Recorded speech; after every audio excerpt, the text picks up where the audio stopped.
सींग। सींगों से मुतल्लक जिस जानवर के पैदाइशी सींग ना हों या जिस जानवर के पैदाइशी तौर पर बहुत छोटे छोटे सींग हों या जिस जानवर के सींग टूट गए हों मगर जड़ से ना उखड़े हों, उसकी कुर्बानी जायज़ है। अलबत्ता जिस जानवर का एक या दोनों सींग जड़ से इस तरह उखड़ जाएं कि अंदर की मीख और गूदा भी ख़त्म हो जाए जिस पर सींग उगे होते हैं, तो उसकी कुर्बानी जायज़ नहीं। नाक से मुतल्लक जिस जानवर की नाक कटी हुई हो तो उसकी कुर्बानी जायज़ नहीं। जानवर की नाक में रस्सी वगैरह डालने के लिए सुराख किया गया हो तो उसकी कुर्बानी जायज़ है, क्योंकि ये कोई ऐब नहीं है।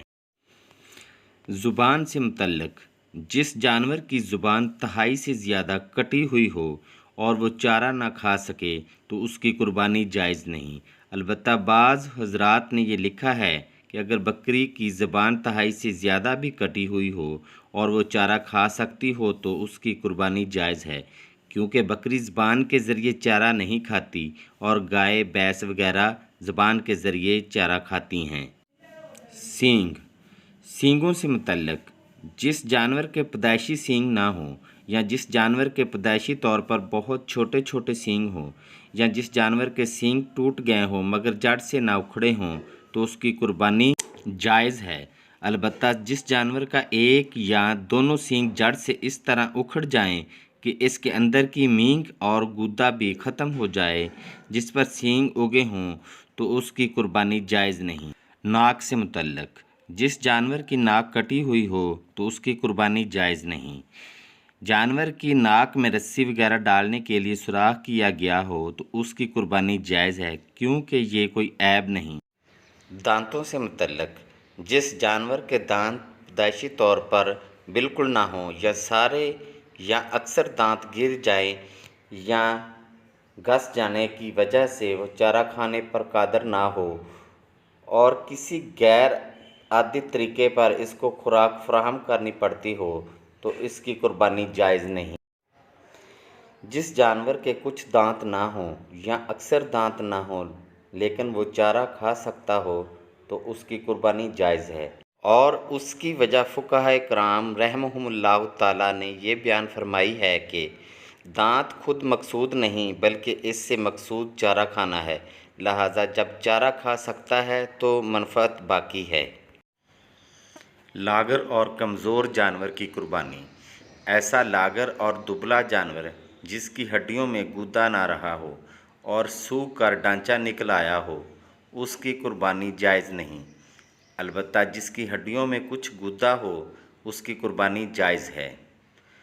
खारशी जानवर की कुर्बानी।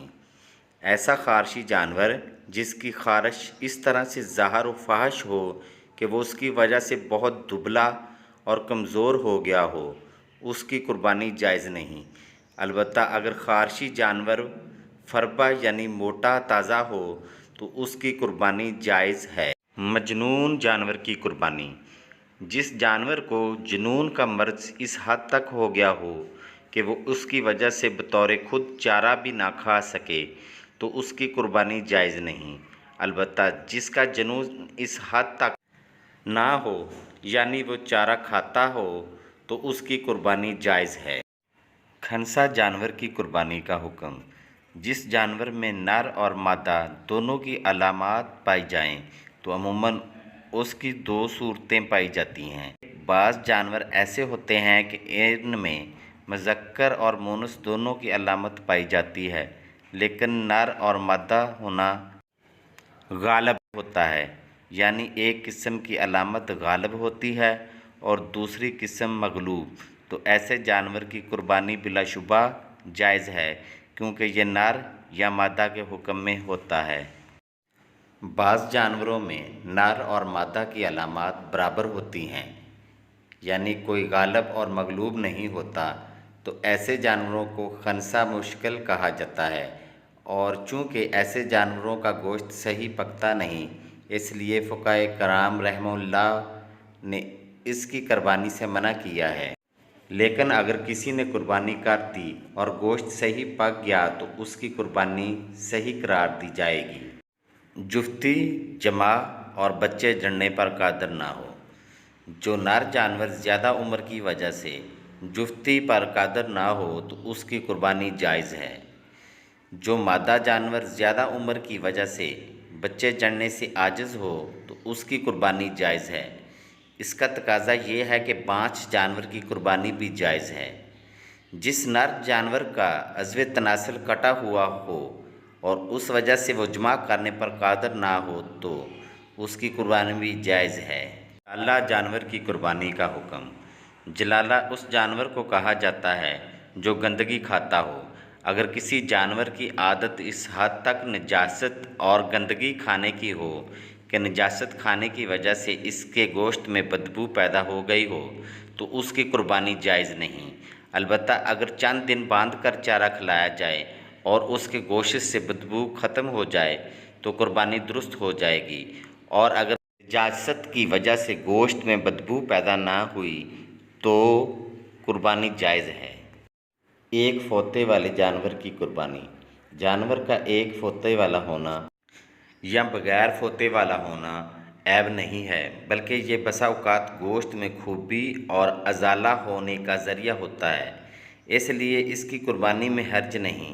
قربانی کے لیے خرید شدہ جانور میں عیب پیدا ہو جائے تو اگر غریب یعنی غیر صاحب نصاب شخص نے قربانی کے لیے صحیح سالم جانور خریدا اور پھر اس میں ایسا عیب پیدا ہو گیا کہ جس کی وجہ سے قربانی جائز نہ ہو، مثلاً ٹانگ ٹوٹ گئی وغیرہ، تو غریب کے لیے اس جانور کی قربانی جائز ہے۔ اگر مالدار یعنی صاحب نصاب شخص نے قربانی کے لیے صحیح سالم جانور خریدا اور پھر اس میں کوئی عیب پیدا ہو جائے جس کی وجہ سے قربانی جائز نہ ہو، مثلاً ٹانگ ٹوٹ گئی وغیرہ، تو غریب کے لیے اس جانور کی قربانی جائز ہے۔ اگر مالدار یعنی صاحب نصاب شخص نے قربانی کے لیے صحیح سالم جانور خریدا اور پھر اس میں ایسا عیب پیدا ہوا جو قربانی سے مانع تھا تو مالدار کے لیے اس جانور کو قربان کرنا جائز نہیں۔ البتہ اگر قربانی سے پہلے اس کا عیب ٹھیک ہوا تو قربانی درست ہو جائے گی۔ نوٹ: ذبح کے دوران جانور میں جو عیب پیدا ہو جائے تو اس سے قربانی میں فرق نہیں آتا، مثلاً ذبح کے دوران جانور کی ٹانگ ٹوٹ جائے وغیرہ، اور اس حکم میں مالدار اور غریب برابر ہیں۔